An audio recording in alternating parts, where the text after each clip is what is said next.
সংযুক্ত আরব আমিরাতের দুবাইয়ে প্রবাসী বাংলাদেশিদের সাথে এক বৈঠকে যোগ দিয়েছেন প্রধান উপদেষ্টা অধ্যাপক ইউনূস। বৃহস্পতিবার ওয়ার্ল্ড গভর্নমেন্ট সামিটের সাইডলাইনে এই বৈঠকে যোগ দেন তিনি। New Dairy, excellence in quality.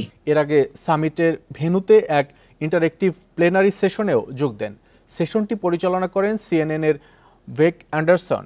বৃহস্পতিবার সংযুক্ত আরব আমিরাতের স্বাস্থ্যমন্ত্রী আব্দুর রহমান বিন মোহাম্মদ আল ওয়াইসও প্রধান উপদেষ্টার অধ্যাপক মোহাম্মদ ইউনূসের সাথে সাক্ষাৎ করেন। এর আগে ওয়ার্ল্ড গভর্নমেন্ট সামিটে যোগ দিতে বুধবার সন্ধ্যায় ঢাকা ছাড়েন প্রধান উপদেষ্টা। রাতে সংযুক্ত আরব আমিরাতের দুবাই পৌঁছান। দুদিনের সফর শেষে আজ দেশে ফেরার কথা রয়েছে প্রধান উপদেষ্টার।